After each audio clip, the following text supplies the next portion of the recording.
जिले में जमीन की नई कलेक्टर गाइडलाइन लागू होने के बाद रियल एस्टेट और रजिस्ट्री व्यवस्था पर इसका बड़ा और सीधा असर दिखाई देने लगा है।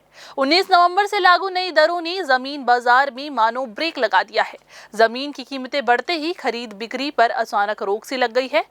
पहले जहां रोज 50 से 60 रजिस्ट्रियां होती थी, वहीं अब ये संख्या आधे से भी कम रह गई है। नई गाइडलाइन आने के बाद से रजिस्ट्री दफ्तरों में सन्नाटा है। 24 नवंबर को रजिस्ट्री विभाग से मिली रिपोर्ट के मुताबिक पूरे दिन में मुश्किल से 2 दर्जन रजिस्ट्री हो पाई।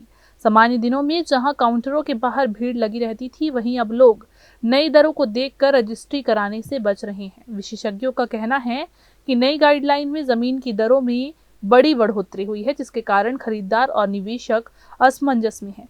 दरें इतनी बढ़ गई है कि आम लोगों के लिए जमीन खरीदना अब महंगा सौदा बन चुका है।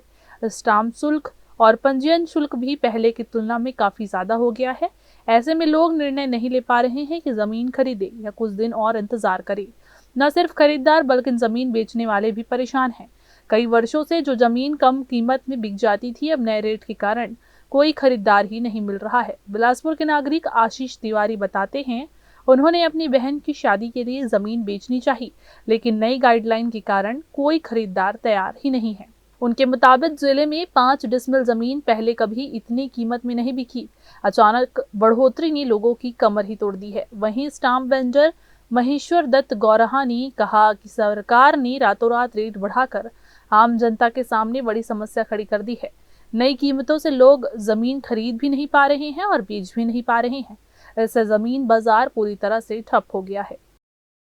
जो जमीन 5 लाख का है उसको तुम 15 लाख 20 लाख रुपए कर दिए हो, तो किसानों का क्या फायदा होगा? वो तो 5 लाख में ही खरीदेगा। तुम अपने स्टाम्प ड्यूटी के लिए किए हो, बाजार मूल्य को थोड़ी बदल देगा वो। यहाँ तो गुंडा चल रहा है। यहाँ रजिस्ट्री कहाँ हो रहा है? राज्यपाल बोलता है 5 डिसमिल से कम की रजिस्ट्री होनी है, और यहाँ मौके का आदेश कलेक्टर साहब देते हैं, और इधर इतनी जल्दी मान लेते हैं लोग, रजिस्ट्रार लोग। और इतना तो समझदार रजिस्ट्रार बैठा हुआ है। तो प्रशासनिक गुंडा ही कर रहे हैं लोग, कहाँ कर रहे हैं? रजिस्ट्री देनी चाहिए ना। जब अनुमोदन 5 डिसमिल का हो गया है तो 5 डिसमिल के तो मेरे से रजिस्ट्री नहीं होगी। तो ओपी चौधरी ही जाने कि वो का बढ़ने से उसको क्या फ़ायदा होगा। जो फ़ायदा होगा उन्हीं को होगा, हमको क्या फ़ायदा होगा। मकानों की रेट बढ़ गए हैं। आज के तारीख में मकानों की रेट 9,300 रुपये अगर फुट था, उसको 1,150 रुपये अगर कर दिया गया है। पिछली गाइडलाइन के मुताबिक देखा जाए तो उसमें 10%, 15%, 20% की मूल्यांकन में छूट देती थी।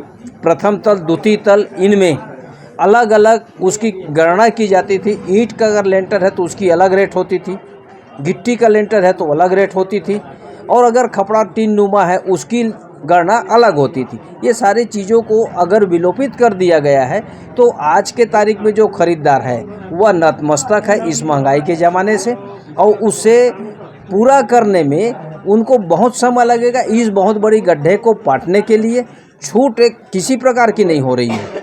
ना तो स्टाम्प ड्यूटी में छूट मिल रही है, ना पंजीयन फीस में छूट मिल रही है। सीधा सीधा वो या तो सौदा कैंसिल करेंगे या कर्जा लेके रजिस्ट्री कराएंगे अपने पक्ष में। यदि इसमें वाद विवाद भी होगी, दोनों पक्ष का अगर नहीं माने तो वाद विवाद होगी। जब वाद विवाद होगी तो घटना दुर्घटना का अंदेशा सदैव बना रहेगा। भाई मेरे पास पैसा नहीं, मैं नहीं ले सकता।